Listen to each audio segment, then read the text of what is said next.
Hello students, let us start with the new topic in the second PUC biology, topic number 10, that is microbes in human welfare.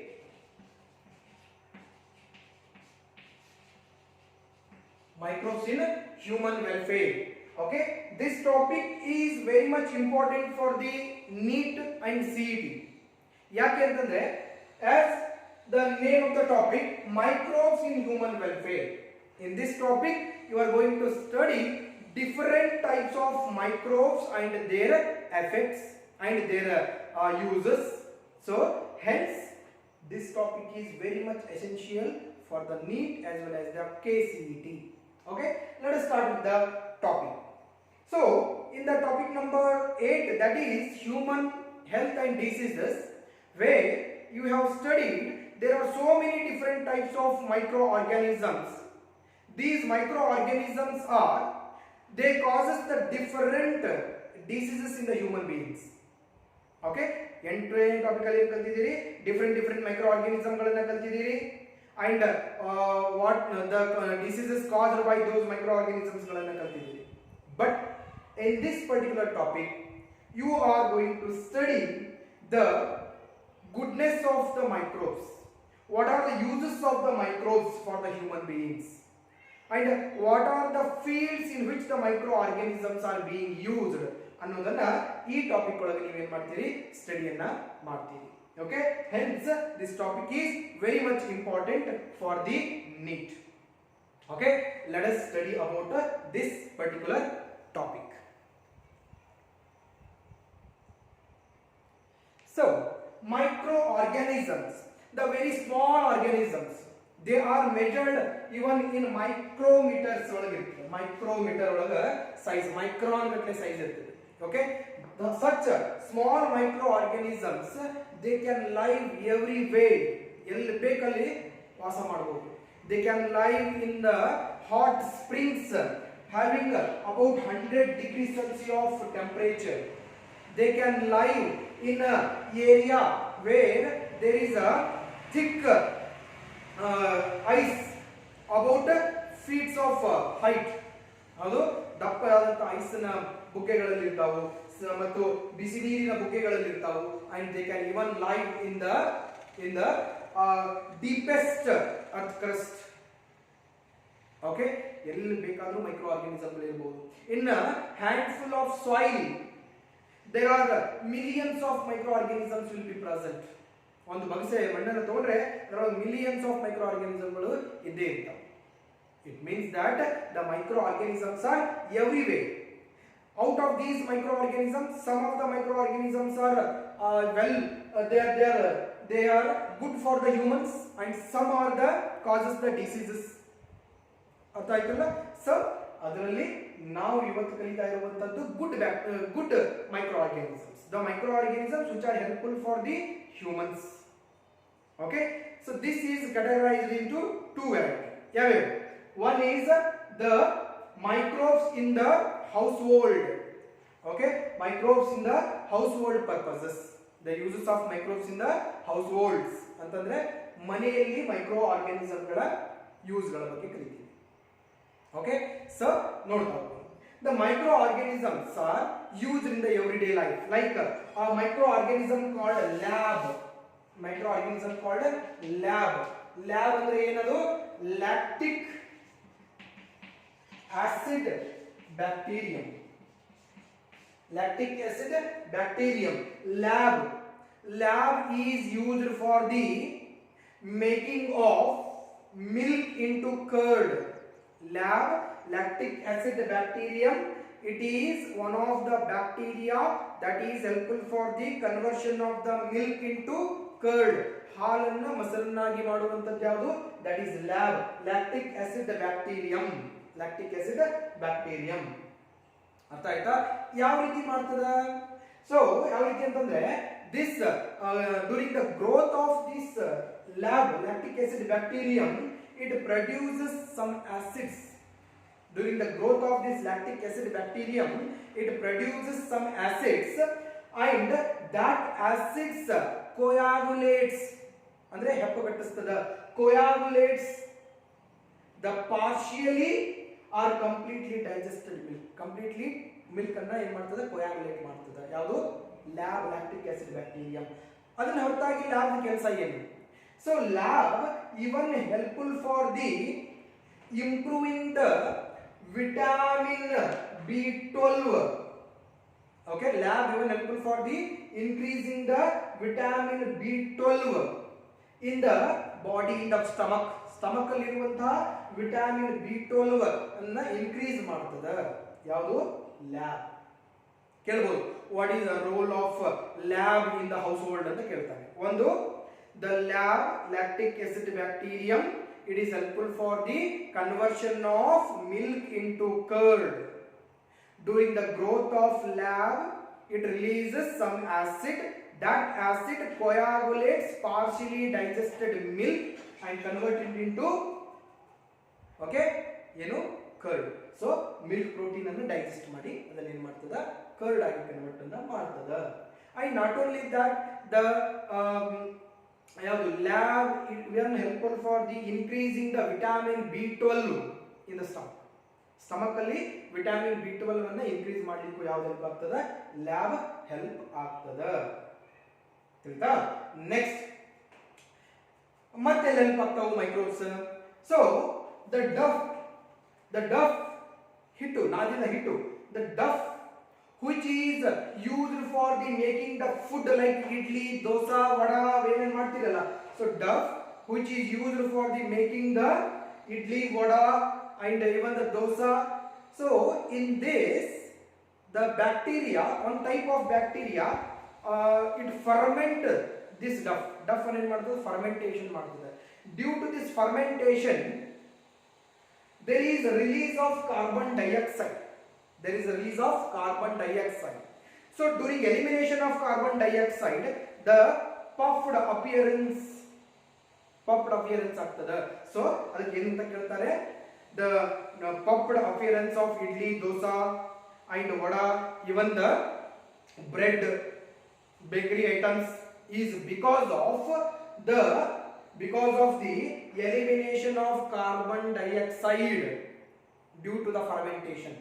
Fermentation time ಅಲ್ಲಿ carbon dioxide eliminate ಆಗೋದ್ರಿಂದ ಏನಾಗ್ತದಲ್ಲಿ, puffed appearance. ಎಲ್ಲರ ಮನೆ ದೋಸೆ ತೂತು, ಆ ದೋಸೆ ತೂತು ಬೀಳಲಿಕ್ಕೆ ಕಾರಣ ಏನು? Carbon dioxide ಹೊರಗೆ ಬರೋದು. Okay, due to the elimination of carbon dioxide there is a puffed appearance of idli, dosa, vada and even the bread. ಅರ್ಥ ಆಯ್ತಾ? ಓಕೆ, ಹಂಗಿತ್ತಂದ್ರೆ ಅಲ್ಲಿ ಫರ್ಮೆಂಟೇಷನ್ ಮಾಡುವಂತಹ ಈಸ್ಟ್ ಯಾವುದು? ಫರ್ಮೆಂಟೇಷನ್ ಮಾಡುವಂತಹ ಈಸ್ಟ್ ಯಾವುದು ಅಂತಂದ್ರೆ ಸ್ಯಾಕ್ರೋಮೈಸಿಸ್ ಸಿರೆಸಿಸ್. ಯಾವುದು? The fermentation yeast is Saccharomyces cerevisiae. Saccharomyces cerevisiae. Okay, this is one type of yeast that is helpful for the fermentation of bakery items. Hence this yeast is called as the baker's yeast ಅಂತ ಕರೀತಾರೆ. This yeast is called as the baker's yeast. ಯಾವುದು? Saccharomyces cerevisiae. Saccharomyces cerevisiae ಅನ್ನುವಂತಹ yeast fermentation of bakery items ಗೆ help ಆಗ್ತದೆ. ಹಾಗಾಗಿ ನಾವು ಎಂತ ಕರಿತೀವಿ? baker's yeast ಅಂತ ಕರಿತೀವಿ. ತಿಳಿತಾ? Next, so there are so many number of traditional drinks. Okay, a traditional drink used in the some southern part of India, that is called as toddy ಅಂತ ಕರೀತೀವಿ. toddy ಏನು? toddy ಅಂತಂದ್ರೆ toddy is a special traditional drink that is used in the some southern part of India, that is called as the toddy. ಶೇಂದಿ ದಾರು ಅಂತಾರೆ ಕನ್ನಡದ. so this toddy is used, toddy is prepared by the fermentation of soap, fermentation of sap of the palm plants. palm plantina sap ಇಂದ, ಅದರ ರಸದಿಂದ ತೆಗೆದು ಅದನ್ನ ಏನು ಮಾಡ್ತಾರೆ? toddy ಅನ್ನು ತಯಾರು ಮಾಡ್ತಾರೆ. ಅದನ್ನ ಮತ್ತೇನ್ ಮಾಡ್ತಾರೆ? ಫರ್ಮೆಂಟೇಷನ್ ಮಾಡ್ತಾರೆ. ಫರ್ಮೆಂಟೇಷನ್ ಮಾಡೋದ್ರಿಂದ ನಮಗೆ ಏನ್ ಬರ್ತದೆ? ಟಾಡಿ ಸಿಗ್ತದ, ಟಾಡಿ ಸಿಗ್ತದ. ತಿಳಿತಾ? Okay. And microbes are even used to ferment the fish, soybean, bamboo shoot ಇವುಗಳನ್ನೆಲ್ಲ ಕೂಡ ಫರ್ಮೆಂಟ್ ಅನ್ನ ಮಾಡ್ತಾರೆ to make the food. Okay, microbes are even used for the ferment the fish ಅನ್ನ ಫರ್ಮೆಂಟೇಷನ್ ಮಾಡಲಿಕ್ಕೆ, ಅಥವಾ ಬಂಬೂ ಶೂಟ್ಸ್ ಅನ್ನ ferment ಮಾಡಲಿಕ್ಕೆ, and soybean ಅನ್ನ ಫರ್ಮೆಂಟ್ ಮಾಡಲಿಕ್ಕೆ ಮೈಕ್ರೋಬ್ಗಳನ್ನ ಯೂಸ್ ಮಾಡ್ತಾರೆ. ಫರ್ಮೆಂಟ್ ಮಾಡೋದು ಅಂದ್ರೆ ಅದನ್ನ ಕೊಳಿಸೋದು. Okay okay. Next even cheese ಅಂತ ಬರ್ತದೆ, ಹಾಲಿನಿಂದ ಮಾಡ್ತಾರಲ್ಲ cheese. Cheese is one of the oldest food which is prepared by the microbes, by using the microbes ಅನ್ನು ಯೂಸ್ ಮಾಡಿ ಚೀಸ್ ಅನ್ನ ತಯಾರು ಮಾಡ್ತಾರೆ. There are different varieties of cheese. So different varieties of cheese ಅದ. ಯಾವ್ಯಾವು? ಒಂದು Swiss cheese ಅಂತ ಬರ್ತದೆ, ಇನ್ನೊಂದು ರೆಕ್ವಿಫಾರ್ಡ್ ಚೀಸ್ ಅಂತ ಬರ್ತದೆ. ಒಂದು ಸ್ವಿಸ್ ಚೀಸ್, ಇನ್ನೊಂದು ರೆಕ್ವಿಫಾರ್ಡ್ ಚೀಸ್. ಒಂದು ಸ್ವಿಸ್, ಇನ್ನೊಂದು ರೆಕ್ವಿಫಾರ್ಡ್ cheese. This Swiss cheese and Roquefort cheese both are same cheeses, but their taste and flavors are different. Taste ಮತ್ತು ಫ್ಲೇವರ್ ಏನಿರ್ತದೆ ಡಿಫರೆಂಟ್ ಇರ್ತದೆ. ಯಾಕೆ ಅಂತಂದ್ರೆ it is mainly because the fermentation. If the more fermentation, more taste. Okay, ಇನ್ನೊಂದು question ಕೇಳ್ತಾನೆ ಇಲ್ಲಿ. Swiss cheese is prepared by a bacterium called as, by fermenting using the bacterium called as the Propionibacterium shermani. ಯಾವುದು? Swiss cheese is prepared by fermentation with the bacterium called as the Propionibacterium shermani. ಯಾವುದು? Propionibacterium shermani. ಅರ್ಥ ಆಯ್ತಾ? And then these Swiss cheese are again ripened by growing fungi on them. ಅದರ ಮೇಲೆ fungi ಅನ್ನ grow ಮಾಡಿ ಏನು ಮಾಡ್ತಾರೆ? ರೆಕ್ವಿಫಾರ್ಡ್ cheese ಅನ್ನ ಪ್ರಿಪೇರ್ ಅನ್ನ ಮಾಡ್ತಾರೆ. And the holes on the Roquefort cheese are more compared to Swiss cheese. And Roquefort cheese is more tastier than the Swiss cheese. ಅಷ್ಟೇ ಅಲ್ಲ, Swiss cheese and Roquefort cheese having the holes on them, ಅದರ ಮೇಲೆ ಹೋಲ್ಗಳಿರ್ತಾವು. Those holes are because of the elimination of carbon dioxide. ಅದರ ಮುಖಾಂತರ carbon dioxide eliminate ಆಗಿರ್ತದೆ during the fermentation. Okay, 2016 CET Karnataka CET exam ಅಲ್ಲಿ ಈ question ಕೇಳಿದ್ರು. ತಿಳಿತಾ ಇದು? This is about the microbes in the household purposes. Okay, very important concept ಇದು. ಅರ್ಥ ಆಗಿದೆನಾ? ಸೊ ನೆಕ್ಸ್ಟ್ ಕಾನ್ಸೆಪ್ಟ್ ಬರೋದು microbes in the industrial purpose.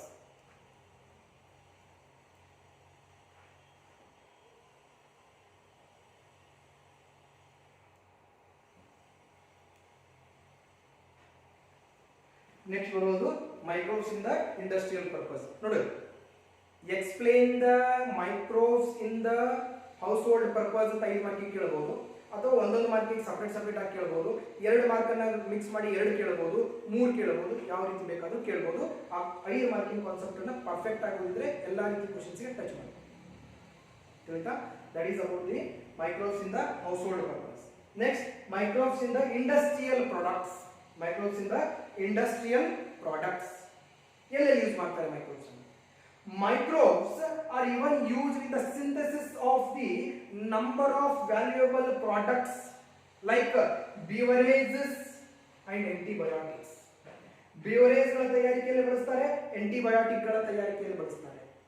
Beverages ಅಂದ್ರೆ ದಾರು, ಅದು ನಶೆ ಪದಾರ್ಥಗಳಲ್ಲಿ, and antibiotics ಅಂದ್ರೆ ಮಾತ್ರೆಗಳು. ಓಕೆ, ಗುಳಿಗೆಗಳ ತಯಾರಿಕೆಯಲ್ಲಿ ಕೂಡ ಬಳಸ್ತಾರೆ ಮೈಕ್ರೋಬ್ಸ್ ಗಳನ್ನ. ಯಾವ ರೀತಿ ಬಳಸ್ತಾರೆ, ಯಾವ್ಯಾವನ್ನ ಬಳಸ್ತಾರೆ ಅದನ್ನ ಹೇಳ್ತೇನೆ.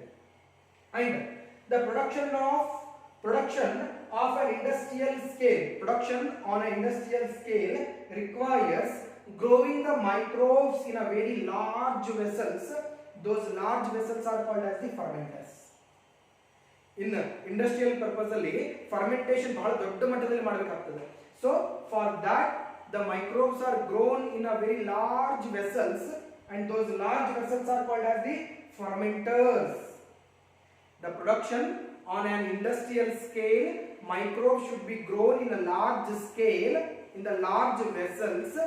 Those large vessels are called as the fermenters.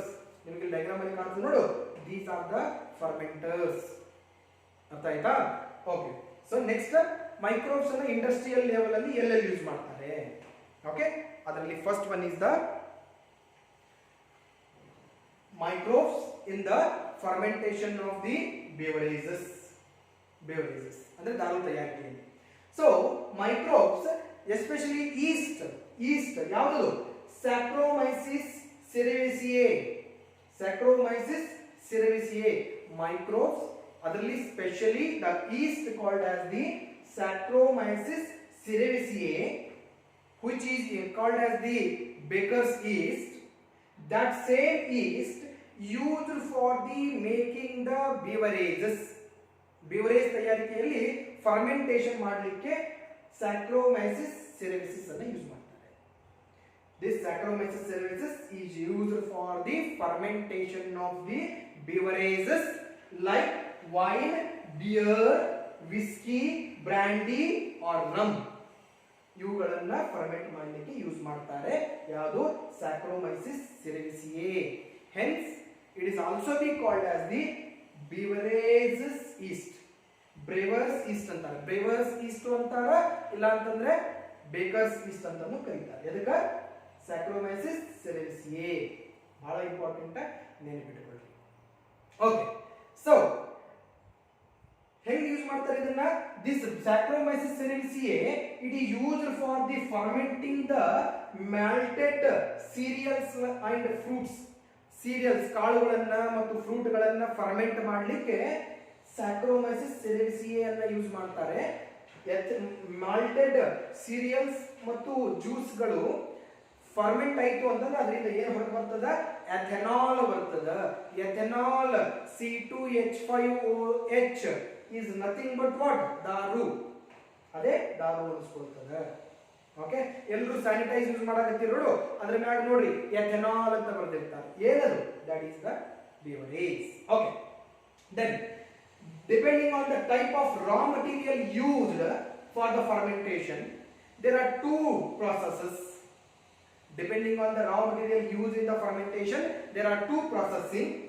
One is the without distillation, ಇನ್ನೊಂದು with distillation. ಒಂದು without distillation, ಇನ್ನೊಂದು with distillation.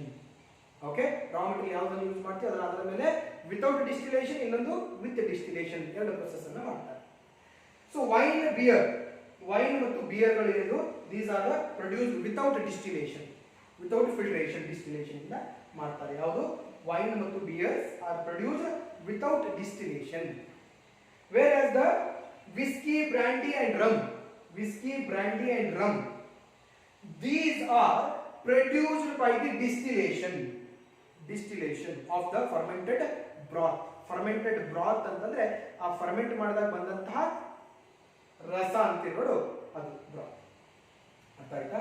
So this is about the microbes in the fermentation, that is microbes in the beverage preparation.